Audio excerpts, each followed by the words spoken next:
Inabo, bienvenue à l'école de sagesse.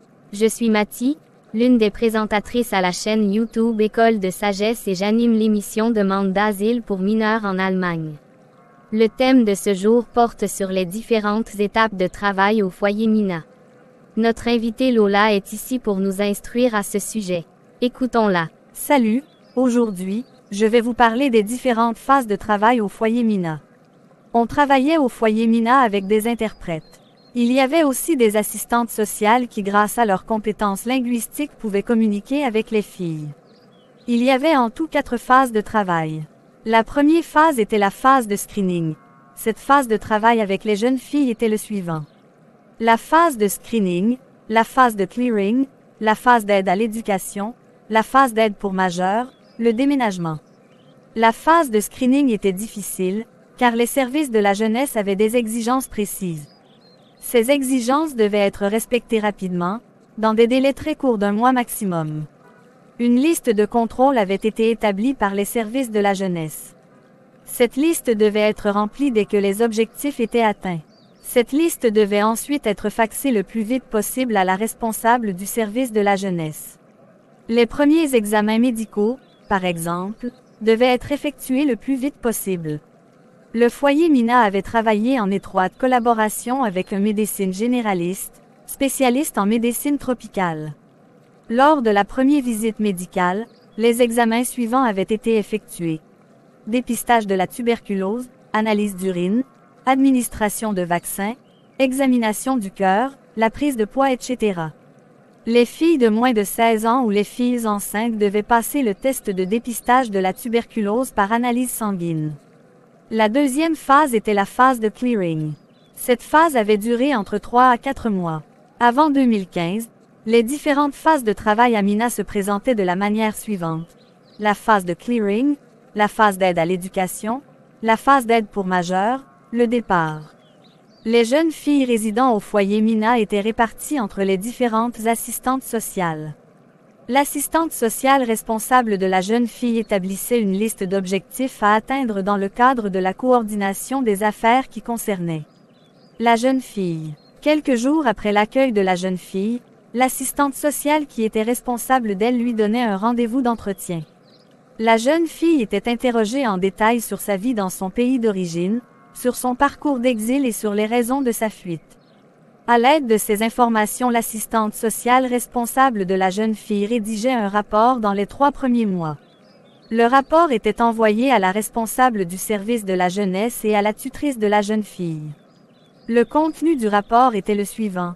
L'histoire complète de la jeune fille, les rendez-vous médicaux et autres en Allemagne, l'évolution de la jeune fille au foyer, les activités pédagogiques auxquelles elle avait participé, sa scolarisation, etc. Après avoir reçu le rapport concernant la jeune fille, le service de la jeunesse avait fixé un rendez-vous pour le premier entretien sur la planification d'aide. Le rendez-vous a réuni la responsable du service de la jeunesse, la tutrice, l'assistante sociale responsable, une interprète et la jeune fille concernée. Un entretien sur la planification d'aide ne pouvait jamais avoir lieu sans la présence de la tutrice. Après le premier entretien sur la planification d'aide, les entretiens suivants avaient eu lieu tous les 6 mois. À chaque fois, l'assistante sociale responsable devait envoyer un rapport sur la jeune fille au service de la jeunesse et à sa tutrice quelques semaines auparavant. Ces rapports servaient de matériel de base pour ces genres d'entretiens. Après l'entretien, la responsable du service de la jeunesse avait rédigé un rapport et l'avait envoyé aussi bien à la jeune fille qu'à la tutrice de la jeune fille. L'objectif de l'entretien sur la planification d'aide était que la responsable du service de la jeunesse et la tutrice s'informent sur l'évolution et les besoins de la jeune fille, puis fixent de nouveaux objectifs à atteindre avant le prochain entretien. Quelques jours après l'accueil de la jeune fille, son assistante sociale envoyait une demande de financement à sa responsable du service de la jeunesse pour qu'on achète à la jeune fille les premiers habits. Le service de la jeunesse locale donnait une fois en passant 200 € à chaque fille dont elle était responsable pour les premiers achats d'habits. Pendant que le service de la jeunesse de certaines villes donnait au plus 400 € pour une jeune fille. Avec cet argent, une assistante sociale achetait des vêtements et des chaussures en ville avec la jeune fille. Les vêtements étaient achetés dans des magasins moins chers. Lors des achats, L'assistante sociale profitait de l'occasion pour montrer aux filles la monnaie européenne et le centre de la ville où se trouvait le foyer Mina. Après les achats, l'original des reçus était envoyé au service de la jeunesse. Chaque fille recevait chaque mois une somme d'argent inférieure à 50 € pour s'acheter des vêtements. La jeune fille devait signer un reçu lors du paiement de l'argent. Elle devait désormais acheter elle-même ses vêtements, puisqu'elle connaissait déjà le centre-ville. Elle n'était pas obligée de donner un reçu aux assistantes sociales pour les achats de vêtements. Chaque fille recevait de l'argent de poche chaque semaine. Le montant était fixé en fonction de l'âge. La jeune fille devait signer un document lors du paiement de l'argent. Lorsque la jeune fille avait commencé l'école, son assistante sociale envoyait à sa responsable du service de la jeunesse une demande de financement des fournitures scolaires.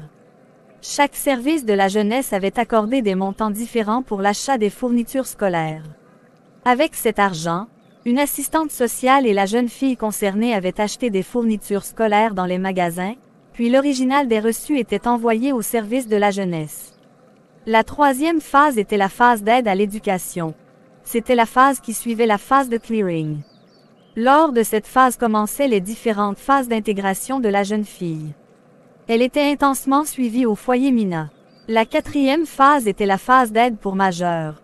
Cette phase suivait celle de l'aide à l'éducation. 3 mois avant l'âge majeur de la jeune fille, une demande d'aide pour majeurs était introduite auprès de sa responsable du service de la jeunesse. Pour que cette demande soit acceptée, il faut que la jeune fille ait l'un des 2 problèmes suivants. De graves problèmes psychiques, ou un retard dans le développement intellectuel. Lorsque la demande avait été acceptée, la jeune fille pouvait bénéficier de l'aide aux majeurs attribuée par le service de la jeunesse. Elle avait le droit de continuer à résider dans le foyer Mina jusqu'à ce qu'elle soit prête à déménager. Même après son déménagement, elle était suivie par une assistante sociale jusqu'à ses 21 ans. Si la demande d'aide pour majeurs n'était pas approuvée, la jeune fille devait quitter le foyer Mina à ses 18 ans. Elle était conduite au service central de l'immigration, afin de suivre la procédure d'asile pour adultes. Lors de l'entretien sur la planification d'aide, on discutait du prochain lieu d'habitation de la jeune fille soit dès qu'elle était majeure, soit dès que la jeune fille mineure était bien évoluée pour déménager.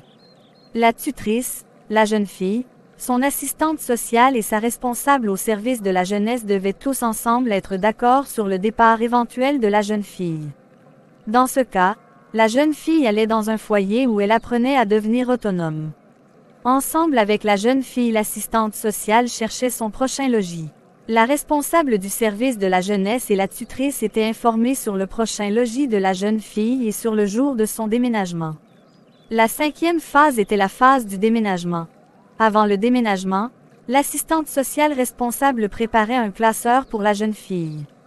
Il y avait tous les originaux de ces documents que l'assistante sociale lui remettait.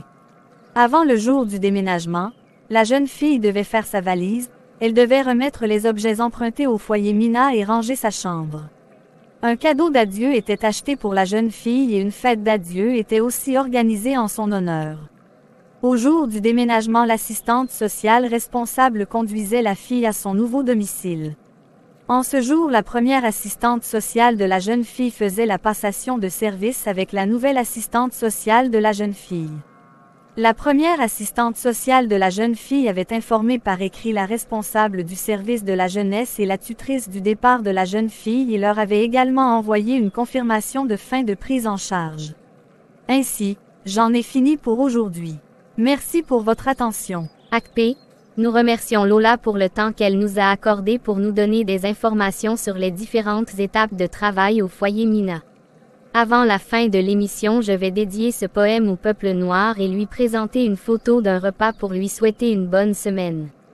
Peuple noir, toi créature de distinction parmi tant de peuples, de la manière dont l'araignée utilise une sécrétion pour tisser sa toile, de cette même manière les hommes méchants utilisent le mensonge pour monter de toutes pièces des préjugés et salir ta gloire. De la manière dont la toile d'araignée est presque invisible et magnifique, de cette même manière les mensonges des hommes méchants sont ingénieusement inventés et difficiles à déceler. De la manière dont la toile d'araignée sert de piège aux insectes qui sont moins vigilants, de cette même manière les mensonges des hommes méchants sont des pièges pour les hommes moins vigilants. De la manière dont la toile d'araignée est un symbole de mort pour les insectes piégés, de cette même manière les mensonges des hommes méchants sont des instruments pour ta destruction.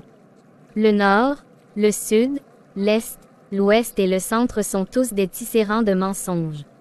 Toi, peuple noir, sois vigilant, ne te laisse pas fasciner par le mensonge provenant de partout.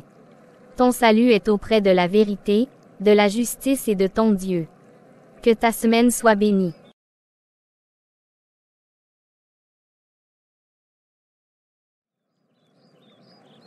Très chers abonnés, je vous encourage à partager abondamment cette vidéo pour l'instruction de tous. Choka la wolo, au revoir.